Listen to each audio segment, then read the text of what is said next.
Hello my dear student, कैसे हैं आप सभी। उम्मीद है कि आप अच्छे होंगे। आज हम आपके सामने क्लास 9th की एक बहुत ही खूबसूरत वीडियो लेकर के आ रहे हैं, जो कि केवल 9th का ही नहीं पढ़ना है बल्कि 9th के अलावा 8, 7 में भी इस चैप्टर को पढ़ना है। और ये चैप्टर के लास्ट में ये पूरे बुक के जो सबसे लास्ट चैप्टर होता है उसमें ये आपको देखने को मिल जाएगा 9th क्लास के बुक में, 8 में, 7 में। और जो हम बोल रहे हैं उसी चैप्टर का भी नाम है, अर्थात साउंड। आप बिल्कुल सही समझ रहे होंगे, हम साउंड पढ़ाने वाले हैं।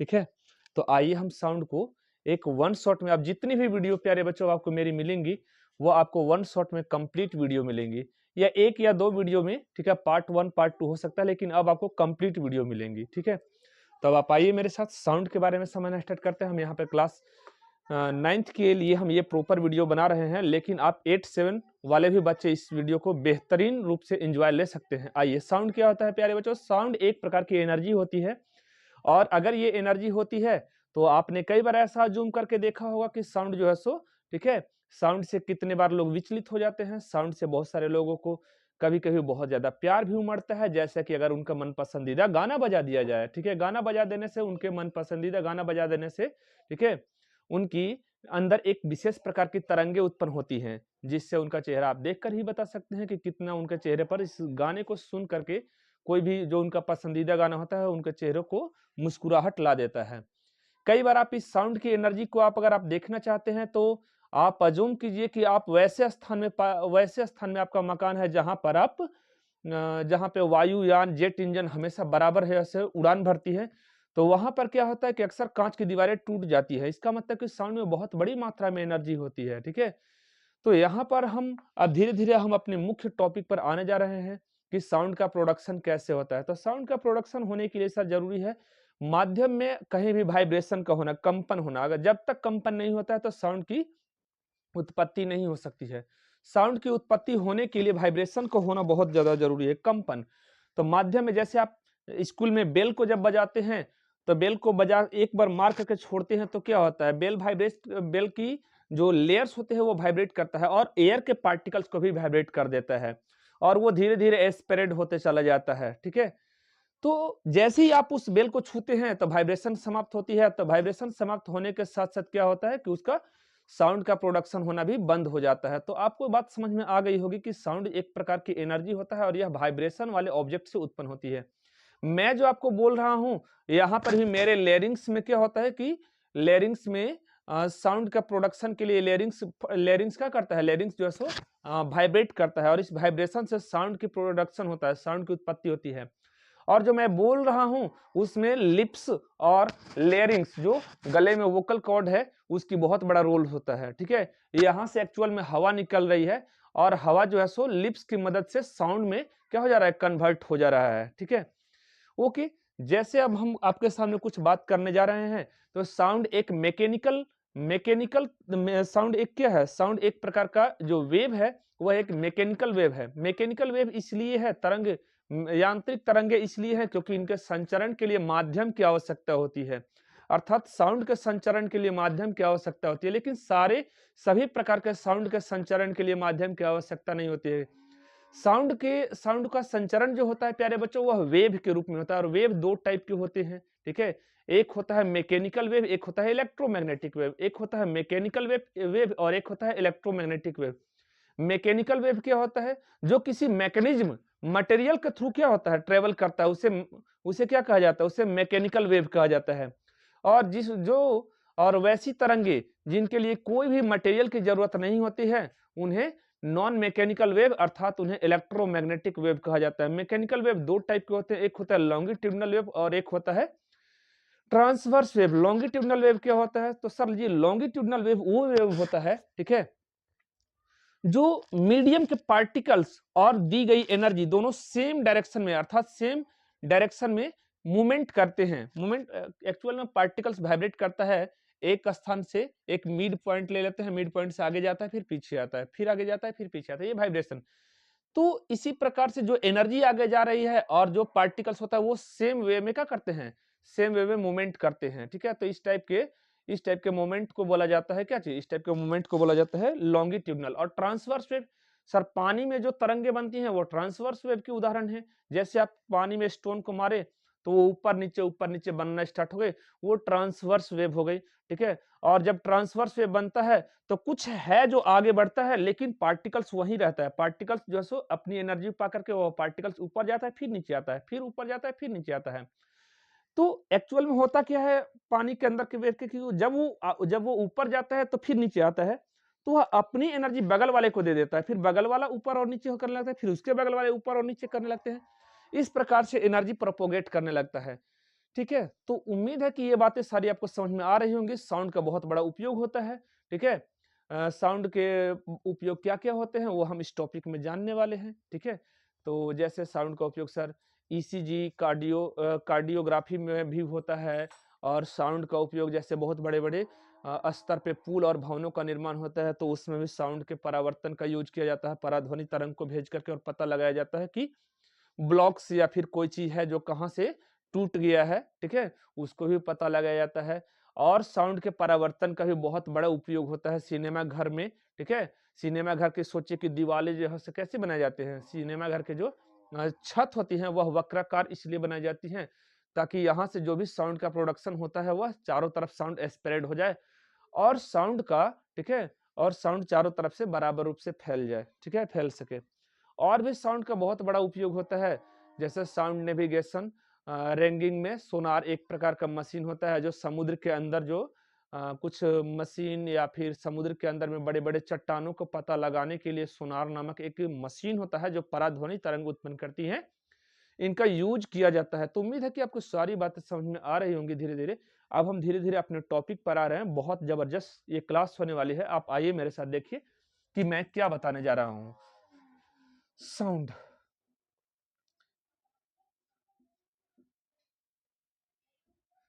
साउंड की हिंदी प्यारे बच्चों ध्वनि।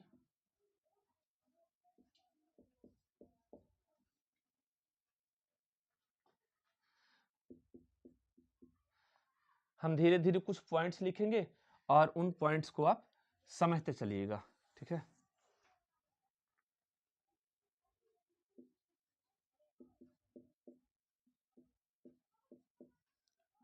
ध्वनि एक ऊर्जा का ध्वनि एक ऊर्जा का रूप है।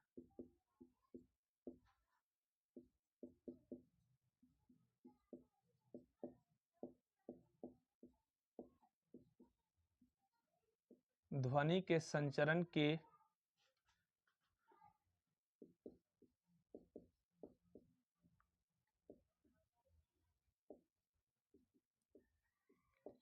माध्यम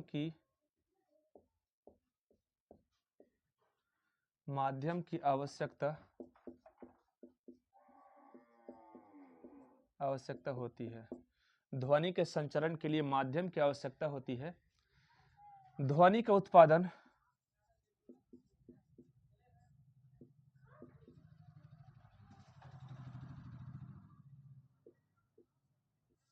ध्वनि का उत्पादन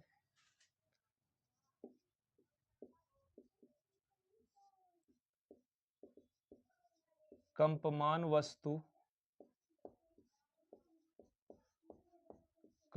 वस्तु द्वारा होता है।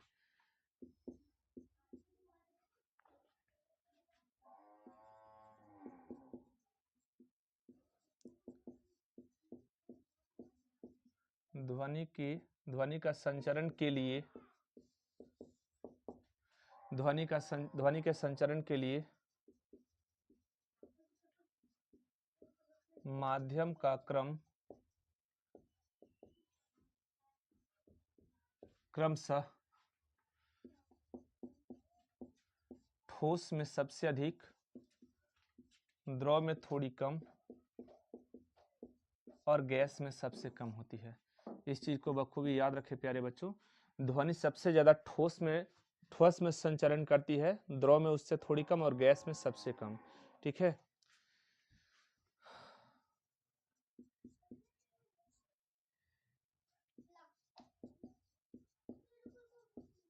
ध्वनि का संचरण ध्वनि का संचरण माध्यम में तापमान बढ़ने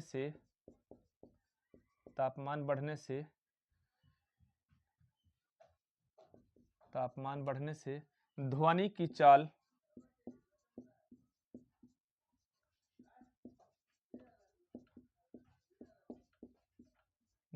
चाल अधिक हो जाती है या अधिक होती है। ध्वनि का संचरण माध्यम में तापमान बढ़ने से ध्वनि की चाल अधिक होती है तथा तापमान घटने से कम हो जाती है। तापमान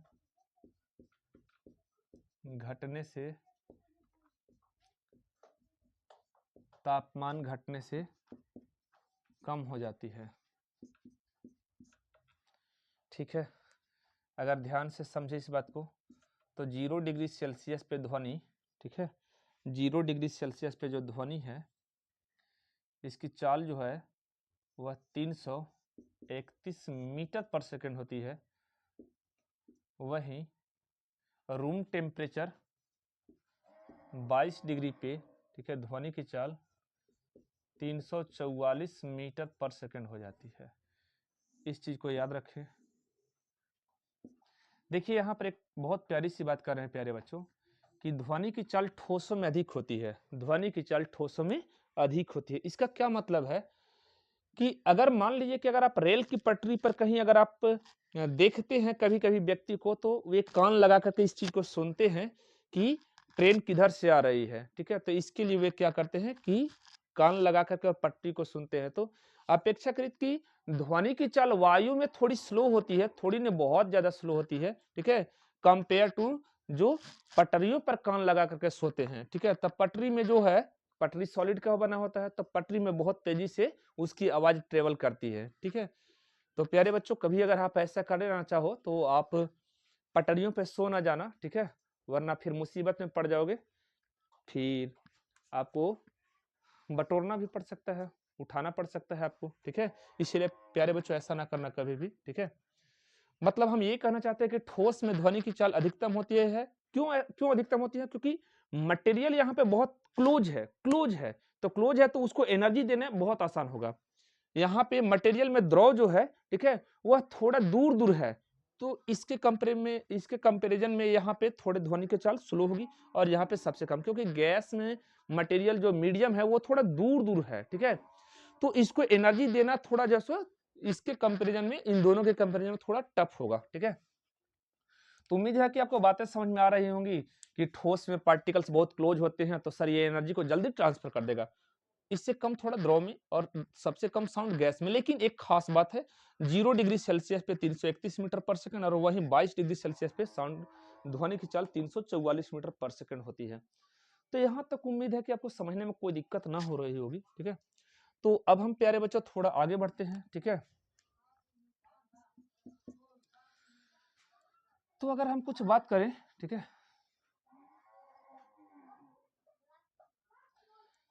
तो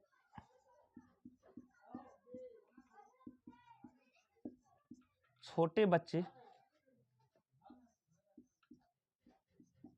25 किलो हर्ट्ज तक की ध्वनि को आसानी से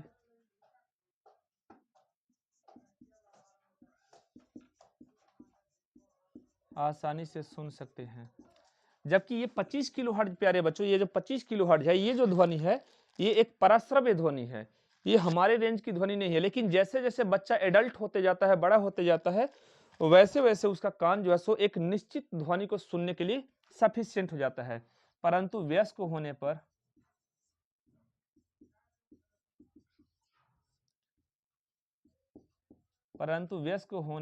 पर यह एक निश्चित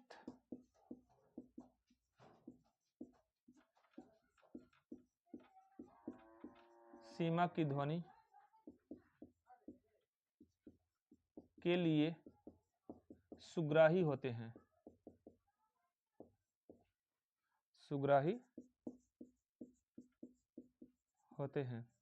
अर्थात 20 हर्ट्ज से 20 किलो हर्ट्ज तक की ध्वनि ही सुन पाता है।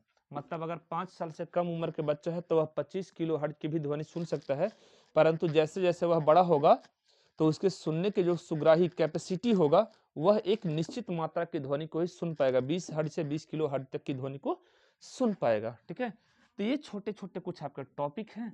अब हम इन टॉपिक के बिहार पे आपको कुछ चीज समझाना चाहते हैं, तो आप एक नज़र में आप इन चीज़ों को देखिए और आप चाहे तो वीडियो को पॉज करके इन चीज़ों को आप नोट डाउन कर सकते हैं। अब थोड़ा हम आगे बढ़ते हैं, तो सर अब हम थोड़ा तरंग के बारे में आपको बात करने वाले हैं कि तरंग क्या होता है। ठीक है, तरंग डेट मीन्स वेव, और वेव अभी मैंने आपको बताया था प्यारे बच्चों कि साउंड जो है वह एक वेव के रूप में प्रोपोगेट करती है, तरंग के रूप में प्रोपोगेशन करती है। ठीक है, तो साउंड अगर एक वेव के रूप में प्रोपोगेट करती है तो मैं तरंग अभी यहाँ पर बताऊंगा कि तरंग क्या होता है। ठीक है, लेकिन पहले इसका फ्लो चार्ट बना लेते हैं। ठीक है, ये वेव क्या होता है, तो एक वेव जो होता है प्यारे बच्चों ये होता है इलेक्ट्रो मैग्नेटिक वेव, और एक होता है प्यारे बच्चों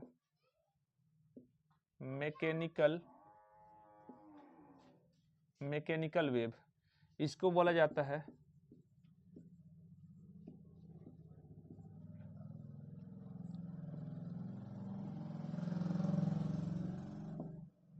विद्युत चुंबकीय तरंग, इसको बोला जाता है विद्युत चुंबकीय तरंग, और इसको बोला जाता है प्यारे बच्चों यांत्रिक तरंग।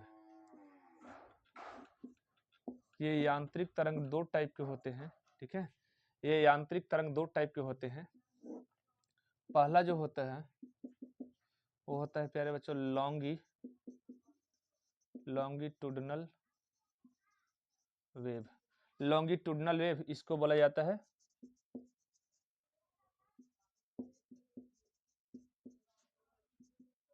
अनुदैर्ध्य तरंग, और सेकेंड वाले को बोला जाता है ट्रांसवर्स वेव।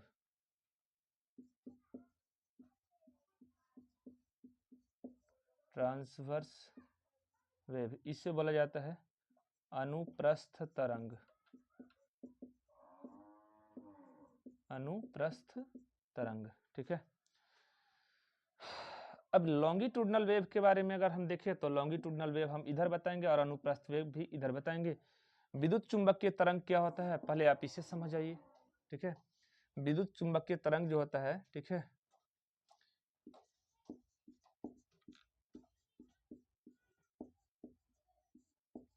इसे संचरण के लिए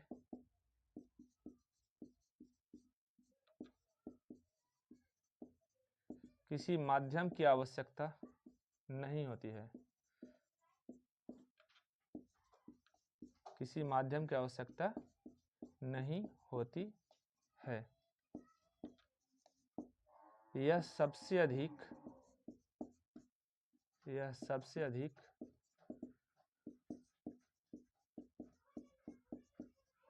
निर्वात में ही चलती है। इसकी चाल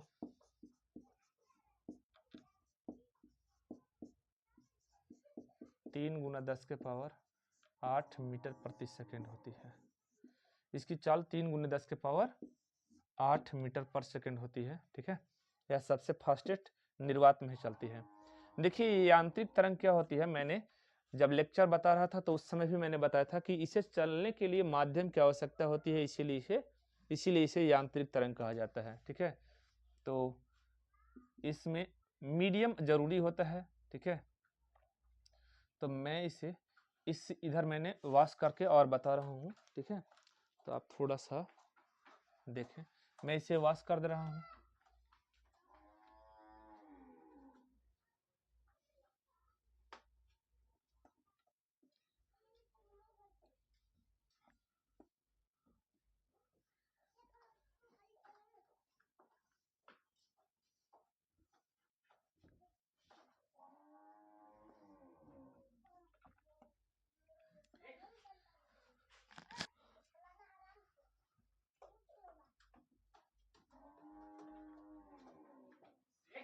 एक बार फिर से मैं, ठीक है।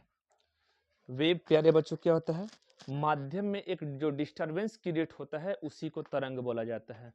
माध्यम में उत्पन्न विक्षोभ को तरंग बोला जाता है। जैसे मैं इस कमरे में अगर कभी कुछ नहीं बना रहा था, तो मैंने जैसे ही आया मैंने बोला हेलो। हेलो बोलने के कारण एक्चुअल में क्या हुआ कि मीडियम के पार्टिकल्स यहाँ पे वाइब्रेट करना स्टार्ट किए। अब ये वाइब्रेशन दो टाइप के हो सकते हैं, या तो वाइब्रेशन ऊपर नीचे, अगर पार्टिकल्स आगे पीछे मूवमेंट कर रहा है, या ऊपर नीचे मूवमेंट कर रहा है। तो पार्टिकल्स दो टाइप के मूवमेंट कर सकते हैं, या तो आगे पीछे या ऊपर नीचे, ठीक है। तो यही चीज जो है सो तरंग कहलाता है, ठीक है। तरंग मतलब होता है क्या चीज, तरंग मतलब माध्यम जो अपने मीडियम में जो पार्टिकल्स हैं, वो किसी भी प्रकार से अगर किसी एनर्जी के प्रभाव से अगर वो कंपन करना स्टार्ट करते हैं, चाहे वो कंपन आगे पीछे हो, चाहे वो कंपन ऊपर नीचे हो, तो प्यारे बच्चों ये जो कहलाता है ये तरंग कहलाता है। और ये पार्टिकल्स तभी मूवमेंट करेंगे जब माध्यम में डिस्टरबेंस अर्थात कोई ना कोई एनर्जी वहां पर आई है, ठीक है। अब वो एनर्जी कैसे आ सकती है, तो मैं अगर बोलूं या फिर मैं अगर कुछ ताली बजाऊं, तो यहाँ पर मीडियम के पार्टिकल्स जो है सो वाइब्रेट होंगे और यहाँ से साउंड का प्रोडक्शन होगा, ठीक है। जैसे अगर आप डम बजाते हुए देखते होंगे, तो यहाँ पर एक्चुअल में क्या होता है कि डम का लेयर जो है सो वाइब्रेट करता है। आपके बुक में क्या दिया हुआ है, आपके बुक में एक जो है सो दिया हुआ है, उसका नाम है प्यारे बच्चों स्वरित्र द्विभुज। तो ये स्वरित्र द्विभुज होता है, तो जब आप इसको ऐसे मारोगे तो ऐसे फक फक फक फक ऐसे ऐसे करेगा, बहुत तेजी से वाइब्रेट करेगा, ठीक है। तो वाइब्रेशन को अगर अलग अलग तरीका से अगर देखिए, ग्लास में अगर करोगे तो ग्लास में करोगे तो ये कभी ऊपर नीचे ऐसे करेगा, कभी आप कभी अगर आप उसको ऐसे रखोगे तो ये ऐसे ऐसे करेगा। मतलब कि पार्टिकल्स अलग अलग प्रकार से क्या कर सकते हैं, वाइब्रेट कर सकते हैं, ठीक है। तो ये जो पार्टिकल्स जो वाइब्रेट कर रहा है वही चीज जो है सो क्या कहलाता है, तरंग कहलाता है। तो माध्यम के कण, ठीक है, में जब ऊर्जा उत्पन्न होती है, माध्यम के कणों में जब हम अपनी तरफ से ऊर्जा देते हैं, तो माध्यम के कणों में एक विक्षोभ उत्पन्न होता है, और माध्यम के कणों में विक्षोभ उत्पन्न होना ही क्या कहलाता है, तरंग कहलाता है, ठीक है। जैसे मैंने यहाँ पर ताली बजाया, ताली बजाने से क्या होगा कि यहाँ के एयर के पार्टिकल्स में, ठीक है, एक प्रकार का विक्षोभ उत्पन्न हुआ, कंपन उत्पन्न हुआ, यही चीज प्यारे बच्चों तरंग कहलाती है, ठीक है। तो उम्मीद है आपको बात समझ में आ रही होगी। अब हम इधर आते हैं, ठीक है। तो आप इन चीजों को बेहतरीन तरीका से समझिए। तो तरंग क्या होता है, माध्यम में उत्पन्न विक्षोभ को तरंग कहते हैं।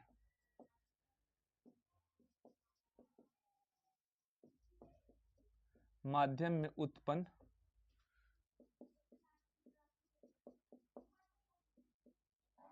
विक्षोभ को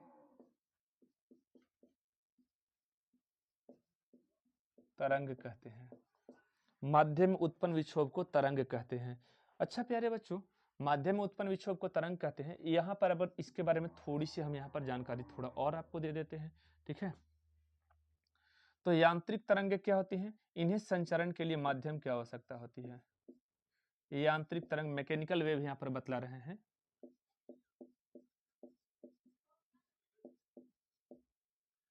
इन्हें संचरण के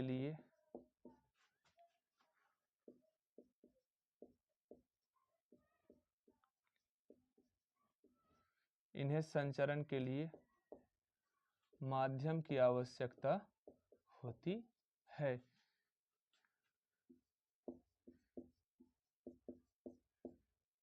इसीलिए इन्हें यांत्रिक तरंग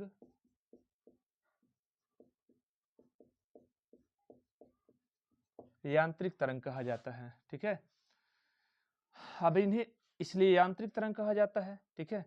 तो अब हम यहाँ पे थोड़ा लॉन्गिट्यूडनल वेव के बारे में बात कर लेते हैं, अनुदैर्ध्य तरंग, ठीक है।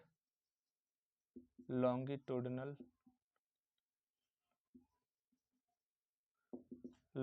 वेव, इसे हिंदी बोला जाता है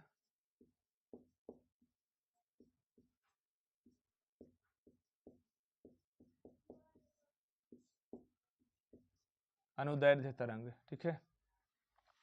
तो लिखना स्टार्ट करते हैं। वे तरंग जो माध्यम के कण तथा माध्यम में ऊर्जा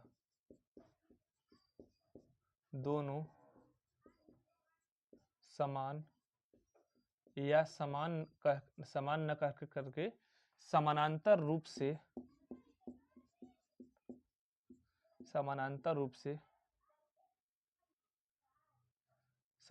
से गति करती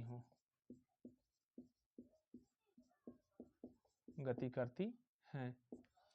तो प्यारे बच्चों, जो माध्यम के कण, ठीक है, जो माध्यम के कण तथा माध्यम में ऊर्जा दोनों समान या समानांतर रूप से गति करती हैं, ठीक है, ये लॉन्गिट्यूडिनल वेव कहलाता है। अभी जो हम आपको से बात कर रहे हैं, तो एक्चुअल में हो क्या रहा है कि जैसे मैं आपको से बातें कर रहा हूँ या फिर मैं जो वीडियो बना रहा हूँ, तो यहाँ से एयर के पार्टिकल्स यहाँ पे आए और एयर के पार्टिकल्स जो बाहर निकल रहे हैं, तो इसके कारण यहाँ पे वोकल कॉर्ड क्या हो रहा है, वोकल कॉर्ड वाइब्रेट हो रहा है।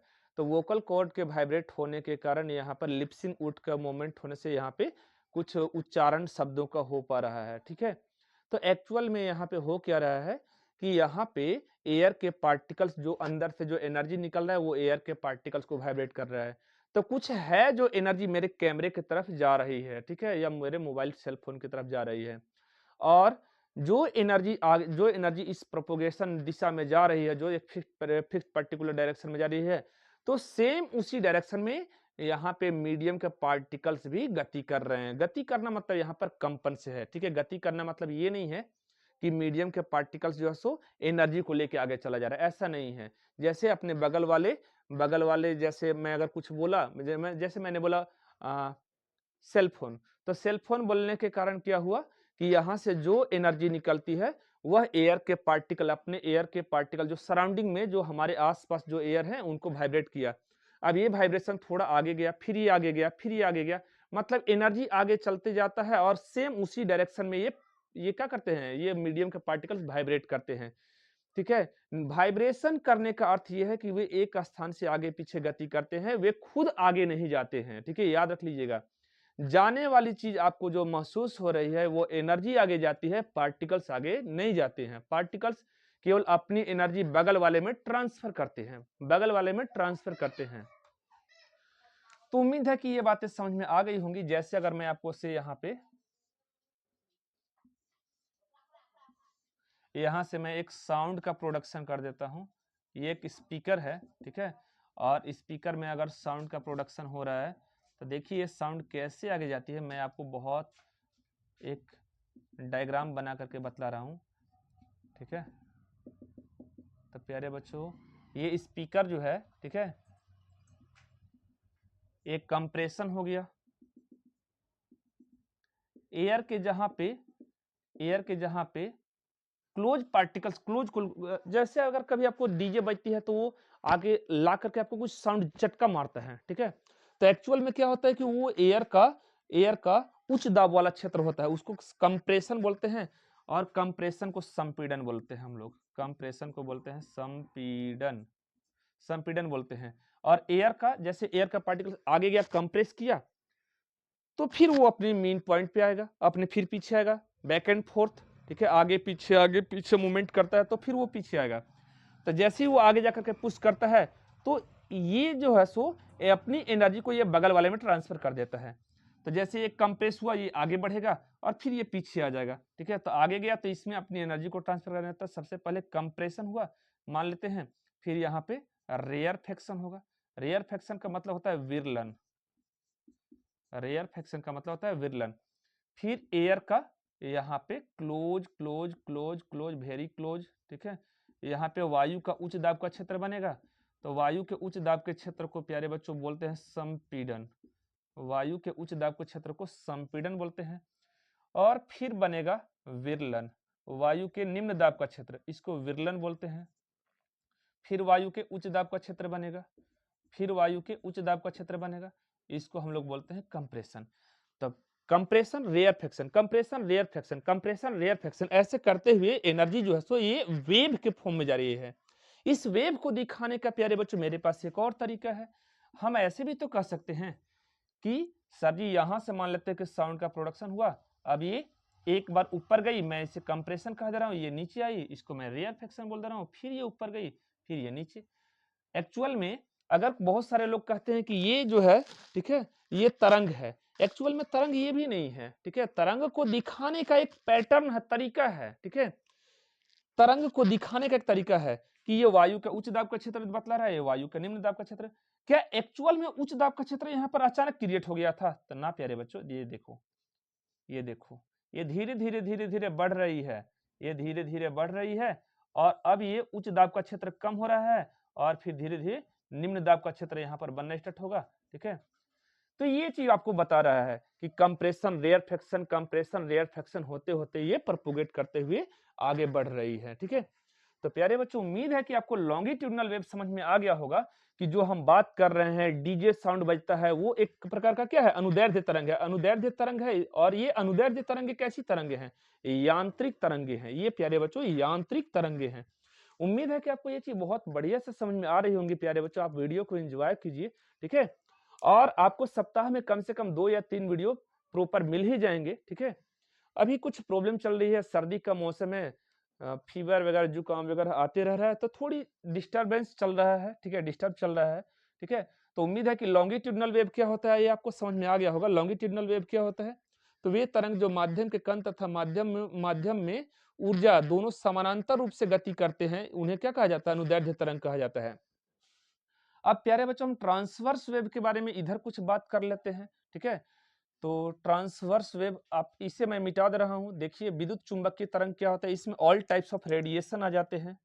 मैं आपको यहाँ पर बतला दे रहा हूँ, इसमें ऑल टाइप्स ऑफ रेडिएशन आ जाते हैं, चाहे अल्फा रे हो, चाहे बीटा रे हो, चाहे गामा रे हो, चाहे एक्स रे हो, ठीक है। इसमें सारे टाइप के रेडिएशन आ जाते हैं, ठीक है।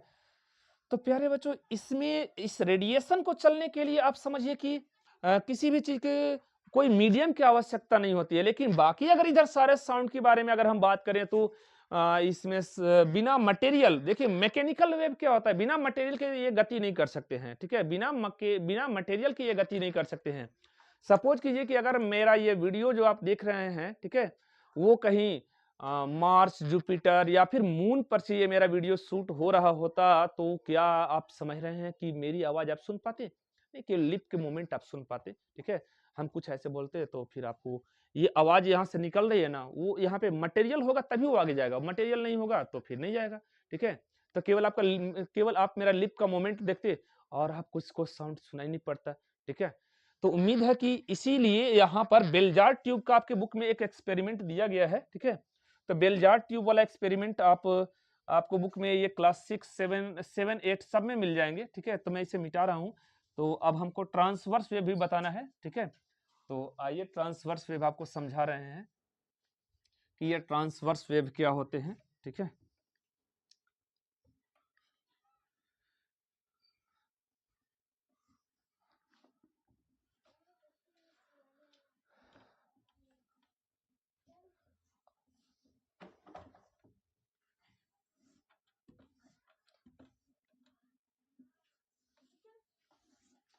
आइए, लॉन्गिट्यूडिनल समझ गए थे, अब मुझे अभी बताना था ट्रांसवर्स वेव, ठीक है। और इससे पहले कि बेलजार ट्यूब का एक्सपेरिमेंट आपने अपने बुक में, उम्मीद है कि आप देखे होंगे प्यारे बच्चों। इसमें क्या होता है ना,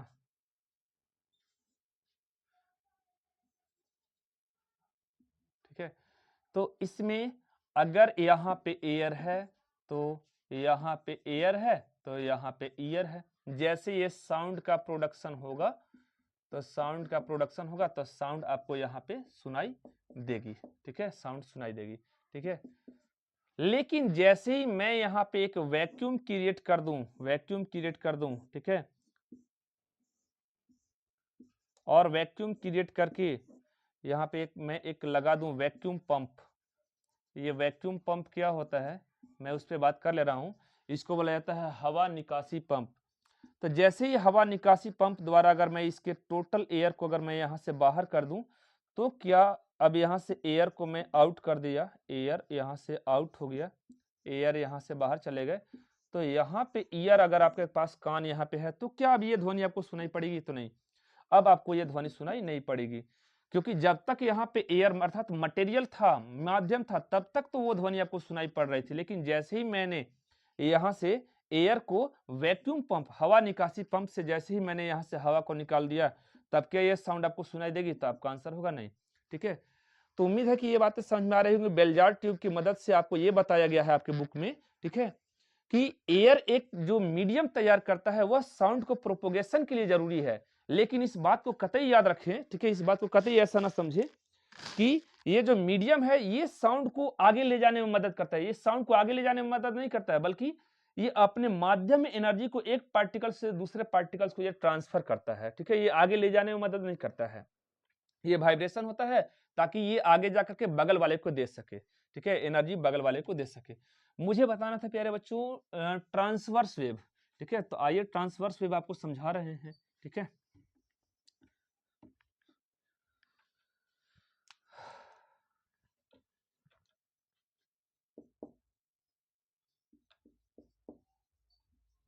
ट्रांसवर्स वेव इसे बोला जाता है अनुप्रस्थ तरंग।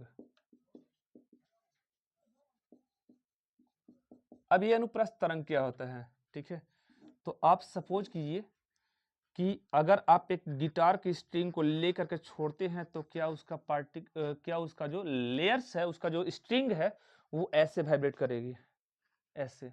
अगर ये वाइब्रेशन अगर कुछ ऐसा हो रहा है तो आप यहाँ पर देखेंगे, आप यहाँ पे देखिएगा कि कुछ है जो आगे जा रही है, कुछ है जो आगे जा रही है।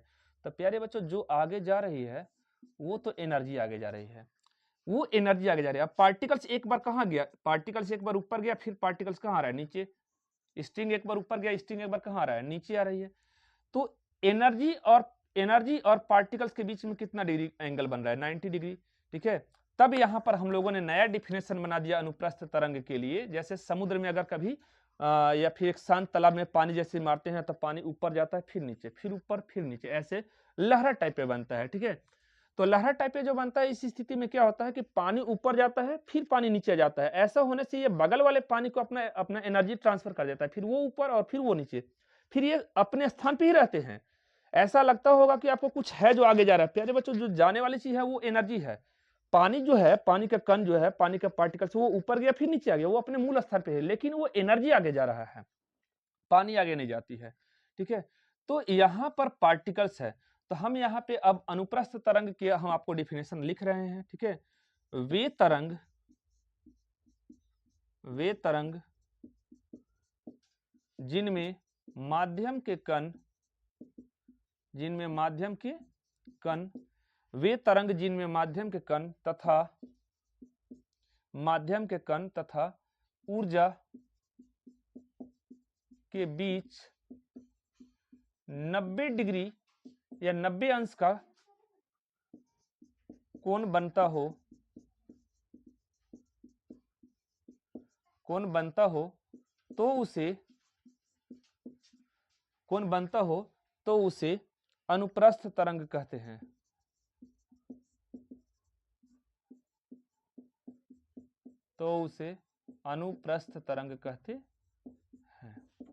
उम्मीद है कि यह बात समझ में आ गई होगी। तो अनुप्रस्थ तरंग का उदाहरण क्या हो जाएगा?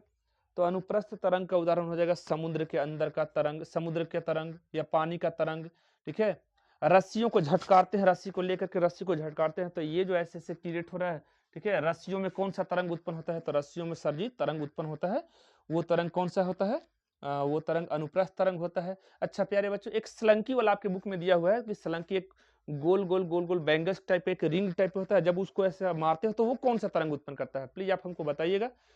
तो वो जो तरंग होता है एक्चुअल में वहां भी देखिएगा कि जो स्लंकी होता है वो पास आता है तो वो कंप्रेशन वाला क्षेत्र उत्पन्न करता है, फिर रेयरफेक्शन, फिर कंप्रेशन, फिर रेयरफेक्शन, फिर कंप्रेशन, रेयरफेक्शन, ऐसे करते हुए वो प्रोपोगेट करते हुए आगे बढ़ता है। ठीक है, तो स्लंकी में जो वेव उत्पन्न होता है वो कौन सा वेव उत्पन्न होता है?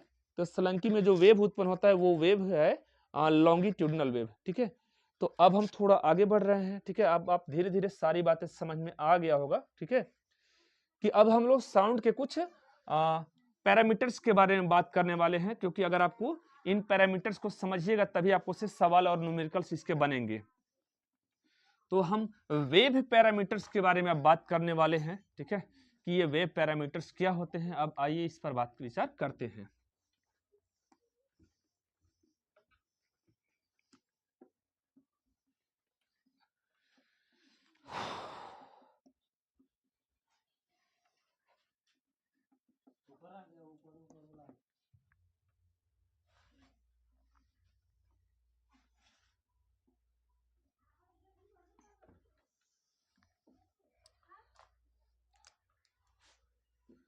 मुझे बातें करनी है वेव पैरामीटर्स पे।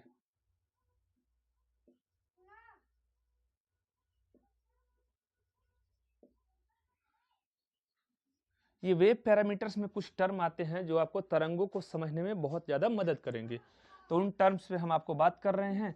अब प्यारे बच्चों, इस चीज़ को भली भांति आप समझिए कि मैं हर बार हर चीज़ को लिख नहीं सकता। कई बार आपके सामने ऐसी स्थिति आएंगी कि उनका डिफिनेशन आपको मेरी बातों को या सुन करके लिखना पड़ सकता है, ठीक है, क्योंकि हर वो बात जो लंबी लंबी बातें होती है वो लिखना जरूरी हम ना समझते हैं, ठीक है।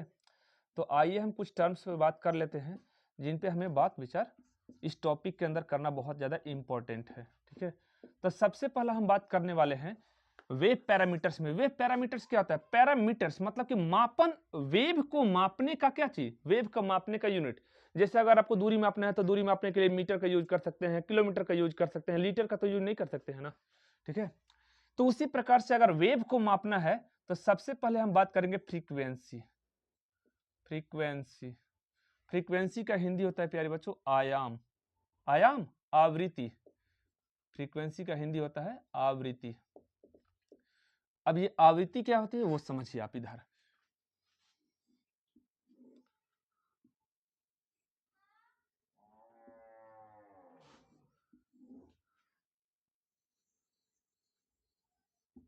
ठीक, यहां पर आप बहुत आसानी से आवृत्ति समझ सकते हैं। आवृत्ति के बारे में जब कभी बात करेंगे, आवृत्ति क्या होता है? एक सेकेंड में, हिंदी पे ना जाना, ठीक है, मैथ और साइंस के टीचर हैं। एक सेकेंड में उत्पन्न होने वाली, एक सेकेंड में उत्पन्न होने वाली कुल तरंगों की संख्या, कुल तरंगों की संख्या, या आप इसे कह सकते हो प्यारे बच्चों, एक सेकेंड में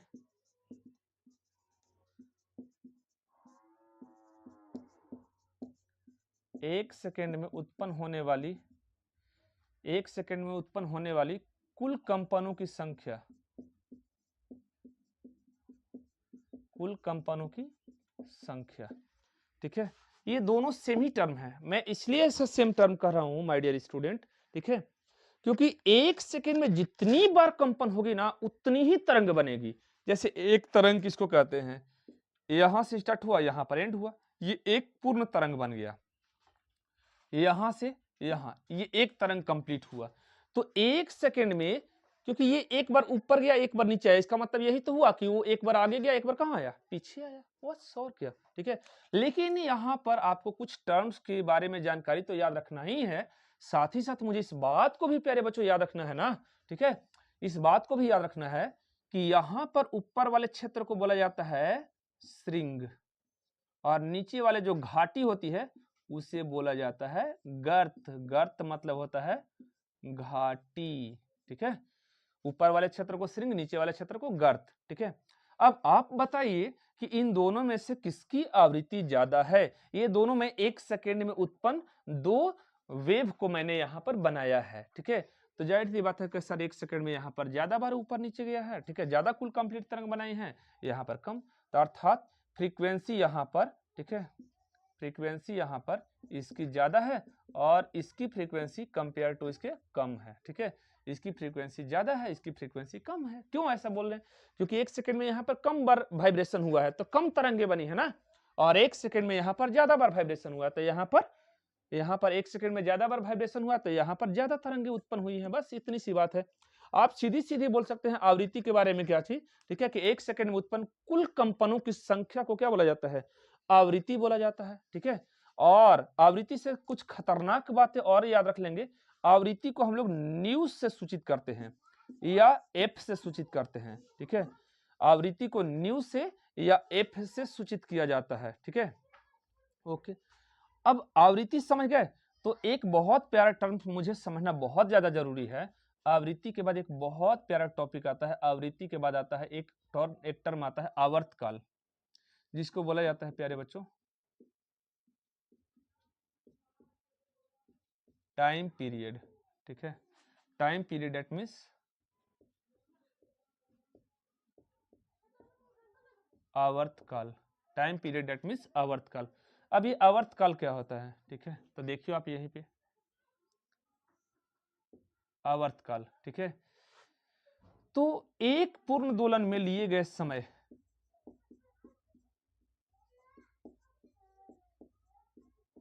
एक पूर्ण दोलन में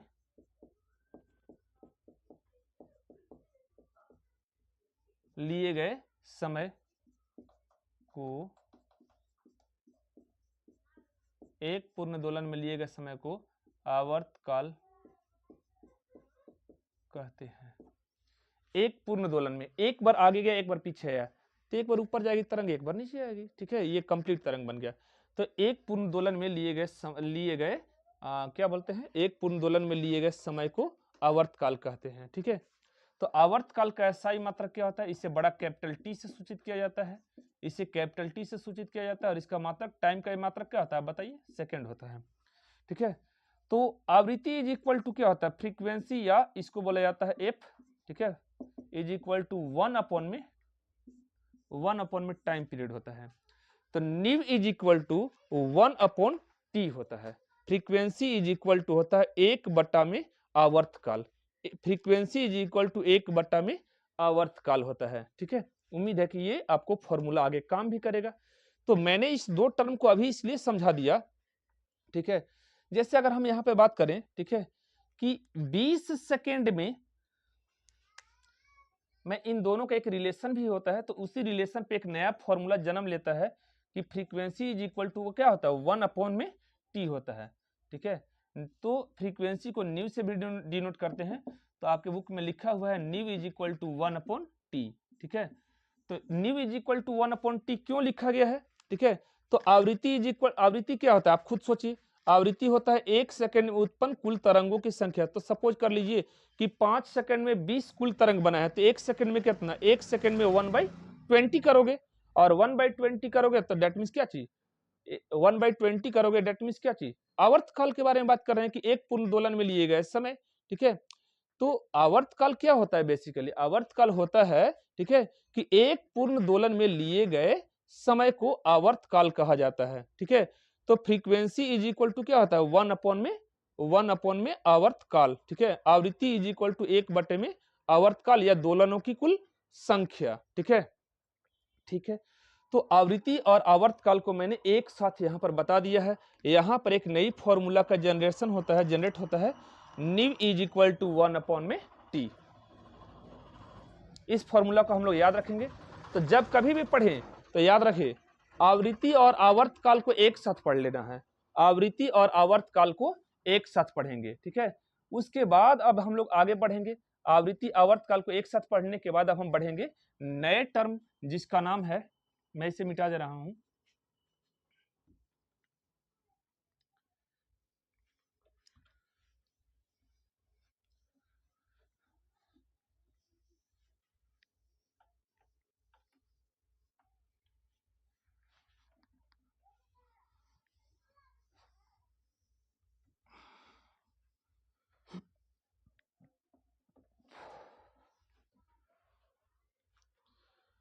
आवृत्ति आवर्तकाल। ठीक है, उसके बाद अब हम पढ़ेंगे एम्पलीट्यूड। एम्पलीट्यूड हिंदी होता है प्यारे बच्चों आयाम। अब ये आयाम क्या होता है उस पर बात कर लेते हैं। ठीक है, तो जब आप माध्यम में, ठीक है,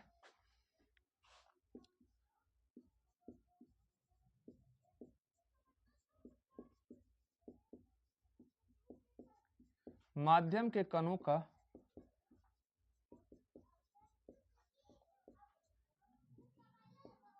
अधिकतम विस्थापन को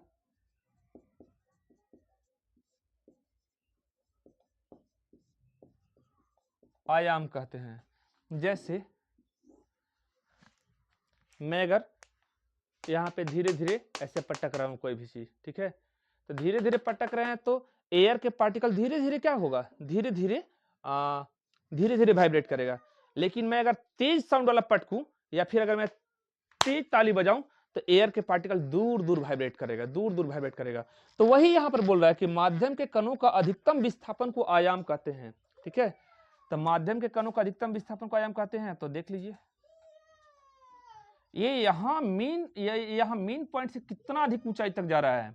ठीक है, इसी चीज को प्यारे बच्चों आयाम कहा जाता है। और कितना कितना गर्त में जा रहा है, तो इसे एम्पलीट्यूड कहते हैं। और आयाम का एसआई मात्रक क्या होता है, आयाम को, ठीक है, जो यूनिट होता है जिसमें हम लोग इसे मेजर करते हैं वो होता है प्यारे बच्चों मीटर। ठीक है, आयाम का एसआई मात्रक क्या होता है, मीटर होता है। ठीक है, आयाम क्या होता है, तो जब उच्च आवृत्ति की ध्वनि होती है, जब उच्च ऊर्जा की ध्वनि होते हैं तो इसके कण बहुत ऊपर तक गति करते हैं। ठीक है, तो बहुत ऊपर तक गति करते हैं, फिर बहुत नीचे तक भी जाते हैं। ऑब्वियस सी बात है कि ऊपर जाएंगे तो ये नीचे भी आएंगी, लेकिन ये कितनी अधिक दूरी तक जाएंगी वही क्या कहलाता है, आयाम। और जितनी अधिक दूरी तक जाएंगे उसे किस चीज में मेजर करेंगे, मीटर में मेजर करेंगे। तो उम्मीद है कि आप आयाम समझ में आ गया होगा। माध्यम के कणों के अधिकतम विस्थापन को आयाम कहते हैं। ठीक है, अब आपने आवृत्ति जान गए, आवर्तकाल जान गए, आयाम जान गए। अब आपको जानना है वेव लेंथ, तरंग दैर्ध्य। तरंग दैर्ध्य, तरंग दैर्ध्य को बोला जाता है प्यारे बच्चों वेव लेंथ। अब ये वेव लेंथ क्या होता है वो समझिए।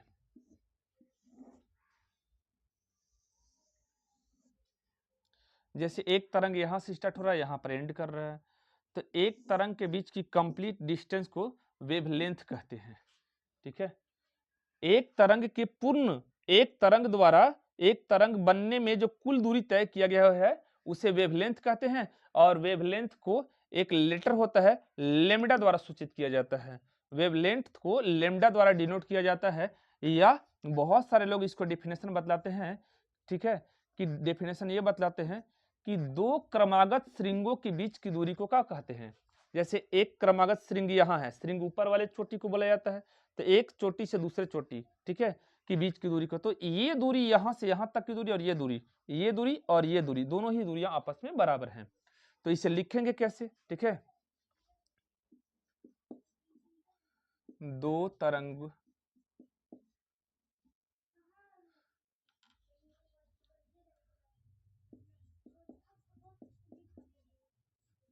दो क्रमागत श्रृंगों के बीच की दूरी,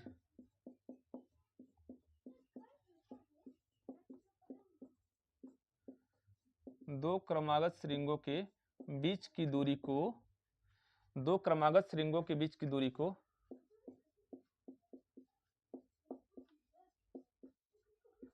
तरंग दैर्ध्य कहते हैं।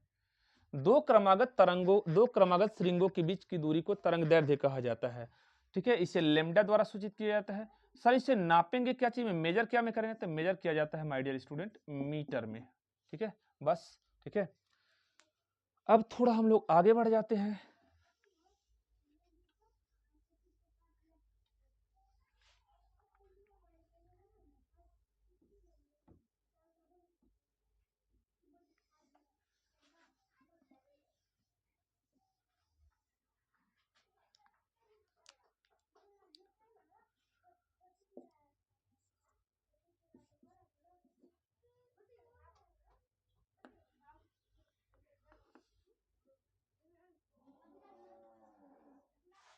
Frequency, time period, amplitude, wavelength में भी मैंने आपको क्या कर दिया, वेवलेंथ भी मैंने आपको प्यारे बच्चों बता दिया, जिसका हिंदी होता है तरंग दैर्ध्य।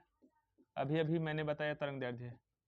तरंग दैर्ध्य को लेमडा से सूचित करते हैं। देखिए, टाइम पीरियड को टी से, कैपिटल टी से, फ्रीक्वेंसी को न्यू से, न्यू भी को थोड़ा सा पूंछ को आगे कर देंगे, ये बन जाएगा न्यू। और न्यू को बहुत सारे टीचर लोग एफ से भी सूचित करते हैं। ठीक है, एम्पलीट्यूड को कैपिटल ए से और वेवलेंथ को लेमडा से, ठीक है। ये 4 टर्म आपके प्यारे बच्चों पेपर में कंफर्म आने हैं, 1-2 मार्क्स था, यहीं से क्वेश्चन आ जाएगा आपको, एकदम 100% गारंटी के साथ बोल रहे हैं। उसके बाद मुझे बात करना है तारत्व, अंग्रेजी होता है पिंच, ठीक है।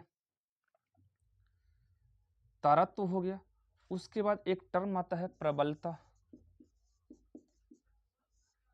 लॉर्डनेस, LOUDNES, पता नहीं, अब देख लेना, लॉर्डनेस, ठीक है। और एक होता है तीव्रता, अंग्रेजी होता है इंटेंसिटी, इंटेंसिटी ऑफ साउंड, ध्वनि की तीव्रता। ये 3 टर्म और बच जाते हैं, ठीक है। वैसे वेब पैरामीटर्स में ये 4 टर्म्स आपको याद होने ही चाहिए, ठीक है। और ये 3 टर्म्स आपके बुक में दिया हुआ है, तो इस पे बहुत सारे लोग जो है सो कम फोकस करते हैं, लेकिन इसके बारे में जानना बहुत ज्यादा जरूरी है। अब ये तारत्व क्या होता है, ठीक है।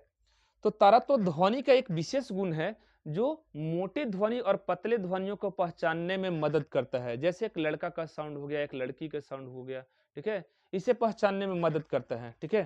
तो हम इसकी डिफिनेशन इधर लिख रहे हैं। तो अब लड़का के ध्वनि और लड़की के ध्वनि में क्या फर्क है? लड़का का जो फ्रीक्वेंसी होता है ना वो थोड़ा स्लो होता है और लड़की की फ्रीक्वेंसी तेज होती है। अब फ्रीक्वेंसी मतलब आवृत्ति। अब ये आवृत्ति क्या होता है? 1 सेकंड में कुल कंपनों की संख्या। माध्यम के कारण अगर लड़की अगर कोई, मैंने बोला हेलो, तो चूंकि मैं जेंट्स हूं तो मेरी फ्रीक्वेंसी जो भी हो, अर्थात एयर के पार्टिकल्स 1 सेकंड में चाहे जितनी बार वाइब्रेट करे, लेकिन अगर यही चीज अगर एक लड़की बोलेगी, तो अगर यही चीज लड़की बोलेगी हेलो, तो उसकी फ्रीक्वेंसी ज्यादा है। चूंकि 1 सेकंड में उसकी जो फ्रीक्वेंसी है वो, अर्थात एयर के पार्टिकल्स 1 सेकंड में मेरे अपेक्षा ज्यादा बार वाइब्रेट करेगा। उम्मीद है कि बातें समझ में आई होंगी। यहाँ पर एक वॉइस की फ्रीक्वेंसी मैं आपको दिखला रहा हूँ और फिर मैं एक गर्ल्स की फ्रीक्वेंसी दिखला रहा हूँ, आप खुद ही देख लेना, ठीक है।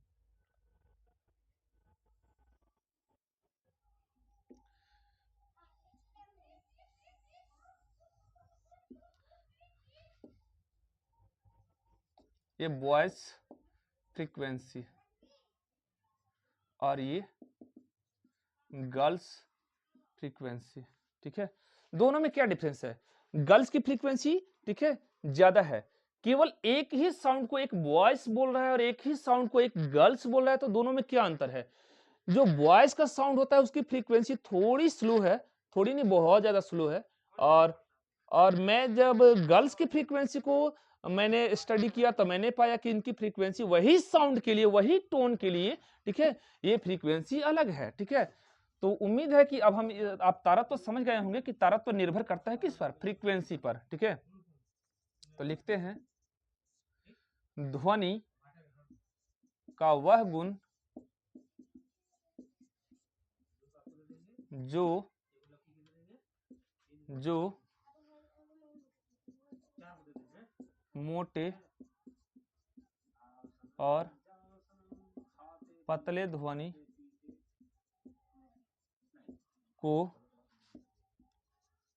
मोटे और पतले ध्वनि को पहचानने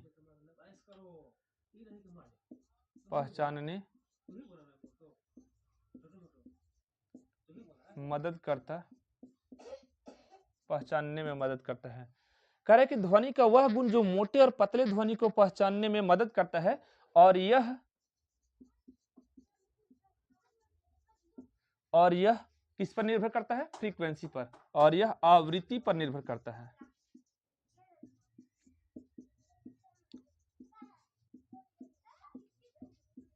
और यह प्यारे बच्चों आवृत्ति पर निर्भर करता है, अर्थात 1 सेकंड में उत्पन्न होने वाले कंपनों की कुल संख्या पर निर्भर करता है। उम्मीद है कि बात ये अभी आपको समझ में आ गई होगी, ये भी कंसेप्ट आपको क्लियर हो गए होंगे। अब थोड़ा आगे बढ़ते हैं।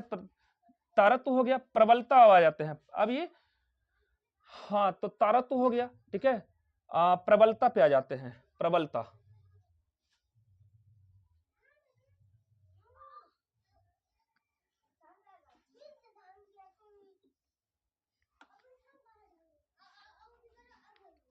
प्रबलता क्या होता है उसे हम पहले समझा लेते हैं, फिर बाद में लिख देंगे, ठीक है।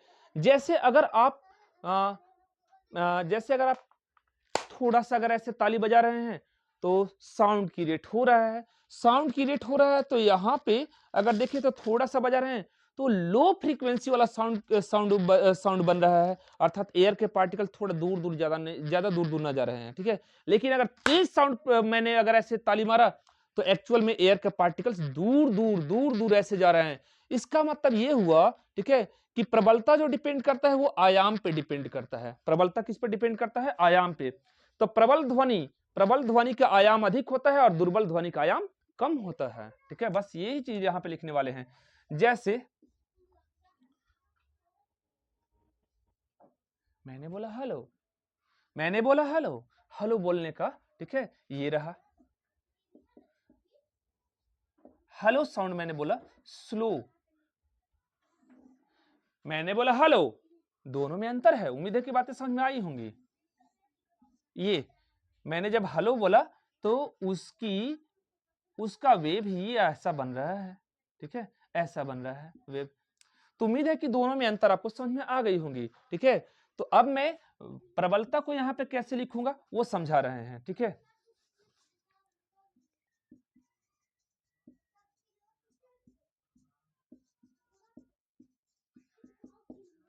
माध्यम के कणों का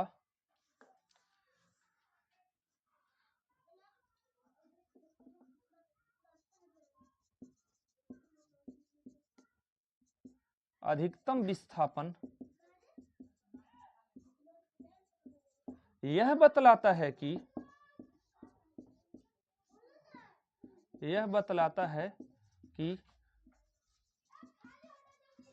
ध्वनि कितनी प्रबल है,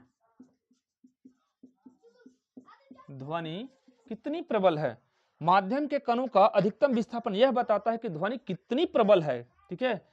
तो उम्मीद है कि प्रबलता का मतलब आप समझ गए होंगे। और प्रबलता किस पर डिपेंड करता है? तो सर प्रबलता डिपेंड करता है आयाम पर। यह आयाम पर निर्भर करती है,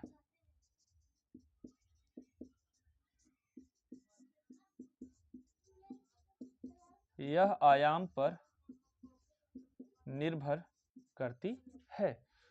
कंप्लीट हो गया। उम्मीद है कि ये प्यारे बच्चों ये भी कंसेप्ट आपका कंप्लीट हो गया होगा कि प्रबल ध्वनि अर्थात प्रबलता क्या होता है और प्रबलता क्या होता है, और ये ध्वनि की प्रबलता और ध्वनि जो दुर्बल होता है उसकी क्या क्वालिटी होती है, ठीक है। तो ये सब क्वालिटी ऑफ साउंड्स हैं, ठीक है। साउंड्स की क्वालिटी है, तारत्व हो गया, प्रबलता हो गया, तीव्रता हो गया, ये साउंड की क्वालिटी है, ठीक है। तारत्व हो गया, प्रबलता। अब आ जाते हैं प्यारे बच्चों तीव्रता पे, ठीक है। तो मैं इसे भी आपको समझा दिया।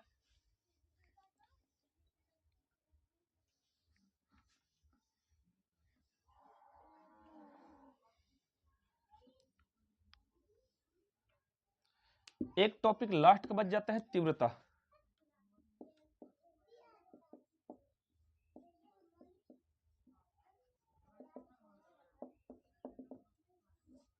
Intensity of the sound, yes, ध्वनि की तीव्रता क्या होती है उस पर बात विचार कर लेते हैं।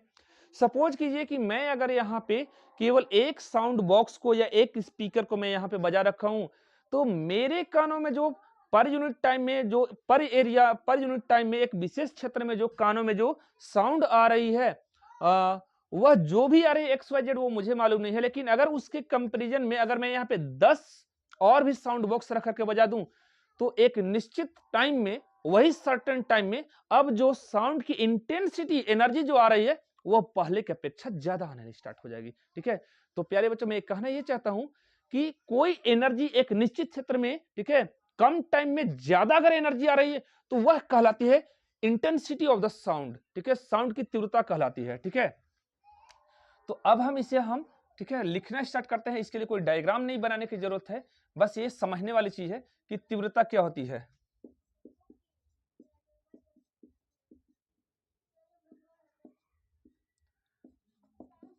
एक निश्चित क्षेत्र में, एक निश्चित क्षेत्र में, निश्चित समय में,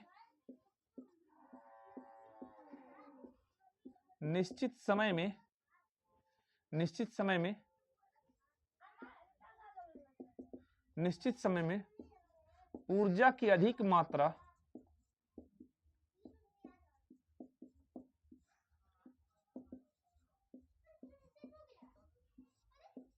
ऊर्जा की अधिक मात्रा गुजरती है तो वह तीव्रता कहलाती है, वह ध्वनि की तीव्रता कहलाती है। आप लिख सकते हैं वह तीव्रता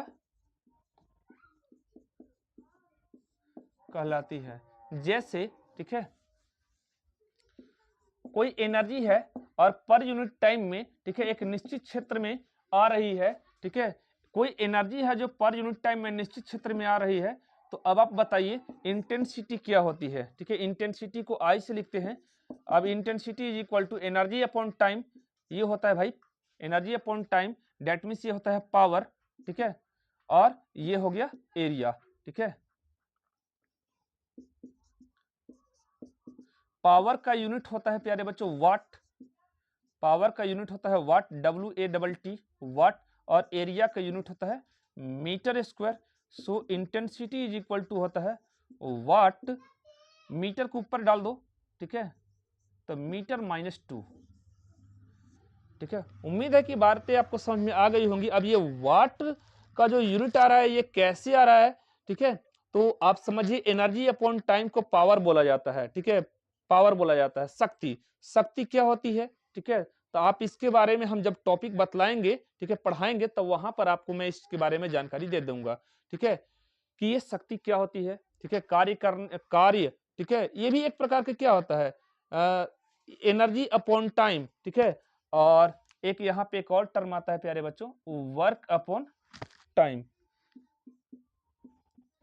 कार्य करने की दर, कार्य करने की जो दर होती है उसको क्या बोला जाता है, कार्य करने की दर, कार्य करने की दर। तो अगर आप कार्य कर रहे हैं, ठीक है, तो कम समय में अगर आप ज्यादा कार्य कर रहे हैं, ठीक है, कम समय में ज्यादा कार्य कर रहे हैं, तो आपकी जो ऊर्जा है, ठीक है, अर्थात आपकी एफर्ट है वह ज्यादा है। ठीक है, तो कार्य करने की दर को शक्ति कहते हैं, कार्य करने की दर को शक्ति कहते हैं। और यहाँ पर कार्य कितना होगा, तो जितनी आपके बॉडी में एनर्जी होगी। ठीक है, तो ये दोनों ही कंपैरेटिव चीज है, दोनों ही, ठीक है, दोनों ही एक दूसरे के पूरक चीज है। ठीक है, मतलब एक ही चीज है लगभग, क्योंकि जितनी आपके पास एनर्जी होगी उतना ही कार्य होगा, बट्टे में टाइम यहाँ पे। ठीक है, तो उम्मीद है कि ये बातें समझ में आ रही होंगी आपको। ठीक है, अब थोड़ा हम आगे बढ़ते हैं। एक टॉपिक आपको मिलेंगे पढ़ने के लिए, कार्य, ऊर्जा और शक्ति, वहां पर इस चीजों को हम बहुत बेहतरीन आपको पढ़ा रहे होंगे। ठीक है, अभी बढ़ते हैं आगे।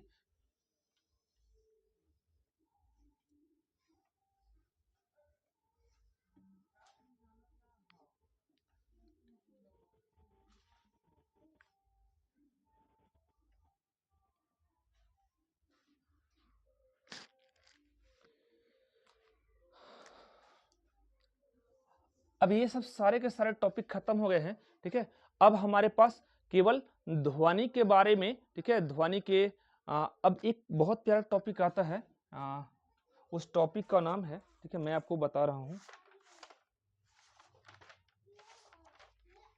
ध्वनि बूम। ठीक है,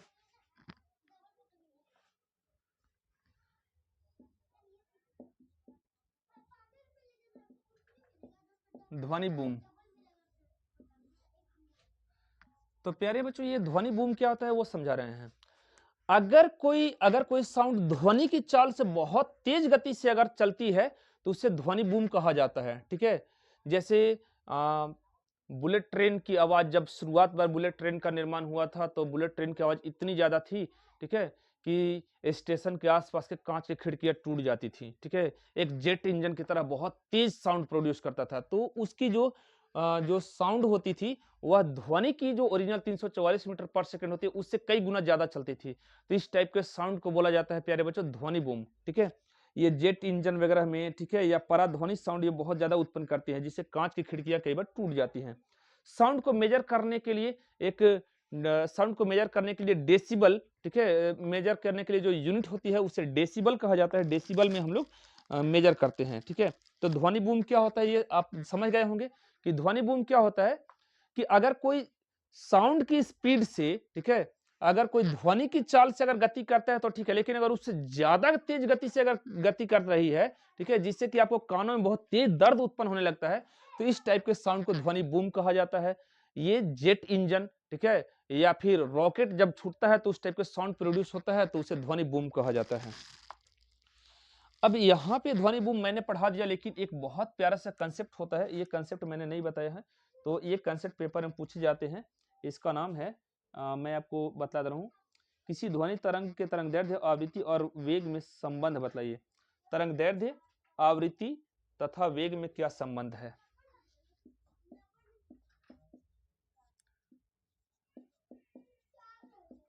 तरंगदैर्ध्य, तरंगदैर्ध्य, आवृत्ति, आवृत्ति और वेग में क्या संबंध है? तो आप इस चीज पे आइए, वेग। तो वेग बराबर क्या होता है? वेग बराबर होता है प्यारे बच्चों विस्थापन बटा समय। यहाँ पर विस्थापन कहने का मतलब ये हुआ कि दो तरंगों के बीच की दूरी कितनी है, और इस दूरी को हम लोग तरंगदैर्ध्य कहते हैं।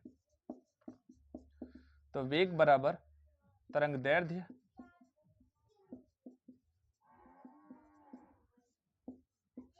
बटा में समय। तो मैं इसे भी लिख देता हूं, और तरंगदैर्ध्य को यूनिट होता है लेमडा, और टाइम का समय का यूनिट होता है टी।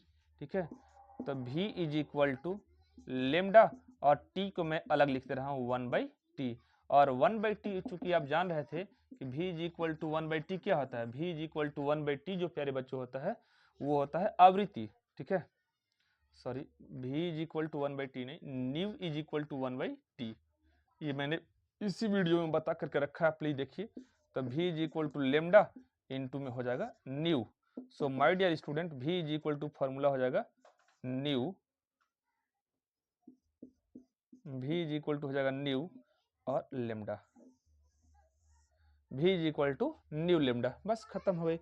ये कंसेप्ट पेपर में कई बार पूछा जाता है कि तरंगदैर्ध्य, आवृत्ति और वेग में क्या रिलेशन है। ठीक है, तो आप देख लीजिए यहाँ पर v है मतलब वेलोसिटी, ठीक है, न्यू आवृत्ति है, तरंगदैर्ध्य लेमडा है, तो v is equal to nu lambda. ये आपको कंसेप्ट बहुत ज्यादा बार काम आने वाला है, फॉर्मूला ये सवाल बनाते समय बहुत ज्यादा बार काम आते हैं। ठीक है, तो उम्मीद है कि ये प्यारे बच्चों ये भी कंसेप्ट आपका समाप्त हो जाता है। अब सवाल बनाते समय आपको क्या क्या चीज जरूरी पड़ने वाला है उन चीजों पर हम बात विचार कर लेते हैं। मैं कुछ सवालों को इस वीडियो में, इस लेसन को खत्म करने पर कुछ सवालों को मैं डाल दूंगा ताकि आपको सवाल बनाने में न्यूमेरिकल्स दिक्कत ना हो। ठीक है, लेकिन अभी तो हम फिलहाल इस चैप्टर के एक एक कंसेप्ट पर बात कर रहे हैं कि कंसेप्ट जब तक नहीं समझोगे तो सवाल बनाने में मजा नहीं आएगा। सपोज कीजिए माय डियर स्टूडेंट, ठीक है, कि यहाँ पे एक इंसान खैनी या कुछ बना रहा है। ठीक है, और यहाँ पर एक पहाड़ी है। ठीक है, अब एक्चुअल में होगा क्या कि साउंड यहाँ जाएगी और टकराएगी और पुनः वापस आ जाएगी।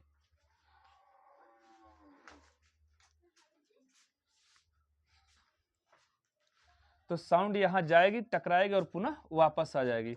तब इस स्थिति में क्या होगा, ठीक है, कि देखिए फॉर्मूला यहां पर एक्चुअल में होगा क्या कि S इज इक्वल टू जो डिस्टेंस है साउंड वो गई है और फिर आई है, तो S is equal to formula हो जाएगा 2D upon time. S is equal to 2D upon time.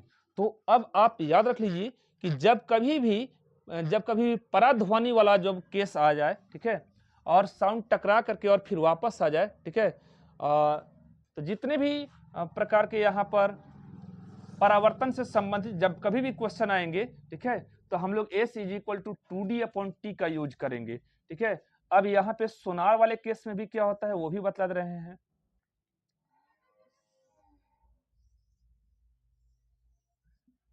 जैसे एक नाव है और नाव पानी में ये नाव चल रही है और नीचे एक चट्टान है, सी बेड इसको आप बोल सकते हो, समुद्र का स्तर। ठीक है, तो यहाँ पर एक पराध्वनि जो है सो मशीन लगा हुआ होता है, इसको बोला जाता है माय डियर स्टूडेंट सोनार। क्या बोला जाता है? सोनार। सोनार का फुल फॉर्म पेपर में कई बार पूछा जा चुका है, तो इसका फुल फॉर्म होता है sound navigation and ragging. Sound navigation and ragging एक मशीन होता है जो एक पराध्वनि यहाँ से यहाँ भेजता है और फिर ये यहाँ से यहाँ आता है।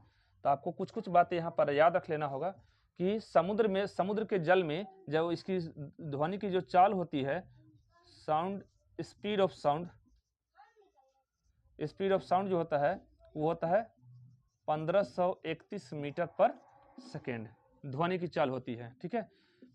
और यहाँ पर जो साउंड की जो चाल होती है वह 344 मीटर पर सेकेंड होती है। अब यहाँ पर हमें प्रतिध्वनि भी पढ़ना है, ठीक है।